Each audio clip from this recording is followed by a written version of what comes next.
પૂર્વ અને પશ્ચિમમાં સિંહોના મોત મામલે ડીસીએફની પોસ્ટથી વિવાદ સર્જાયો છે। રિપોર્ટ આવ્યા પહેલા જ ડીસીએફની પોસ્ટથી વિવાદ। ડીસીએફે ગીરમાં વાયરસની પુષ્ટિ કર્યાની પોસ્ટથી ખળભળાટ મચ્યો છે। ડીસીએફના સત્તાવાર પેજ પર વાયરસ હોવાનો પોસ્ટમાં સ્વીકાર।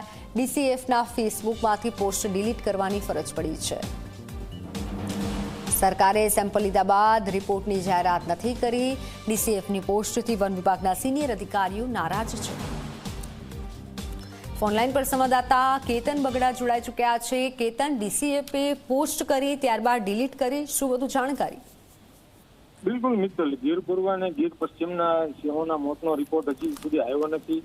ત્યાં ડીસીએફની પોસ્ટથી વિવાદ સર્જાયો છે। ધારી ગીર પૂર્વ ડીસીએફે ગીરમાં વાયરસની પુષ્ટિ કર્યાની પોસ્ટથી ખળભળાટ મચી ગયો છે। ખાસ કરીને ફેસબુક પેજ પર ડીસીએફના સત્તાવાર પેજ પર વાયરસ હોવાનો પોસ્ટમાં સ્વીકાર કર્યો હતો। તેને લઈને નિવૃત્ત જજ જયદેવ દાંડલે કોમેન્ટ કરી સવાલો ઉઠાવતા સ્ક્રીનશોટ હાલ સોશિયલ મીડિયામાં વાયરલ થયા છે।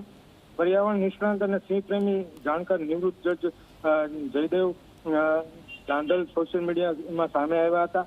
એક કોમેન્ટ કરતા ડીસીએફની ફેસબુકમાંથી પોસ્ટ ડિલીટ મારવાની પણ ફરજ પડી હતી। ત્યારે હજુ સુધી રાજ્ય સરકાર દ્વારા મૃત સિંહના સેમ્પલ લીધા બાદ વાયરસ મુદ્દે રિપોર્ટ હજી સુધી આવ્યો નથી, કોઈ જાહેરાત નથી થઈ। ત્યારે રાજ્ય સરકારના વનમંત્રી અર્જુન મોઢવાડિયા દ્વારા વાયરસ ન હોવાનો દાવો પણ થોડા દિવસ પહેલા કરવામાં આવ્યો હતો। ત્યારે ડીસીએફની આ પોસ્ટથી વન વિભાગના સિનિયર અધિકારીઓ પણ નારાજ થયા છે। આમ ક્યાંક ને ક્યાંક સોશિયલ મીડિયામાં પોસ્ટ વાયરલ થતા સિંહ પ્રેમીઓમાં ભારે નારાજગી જોવા મળી રહી છે।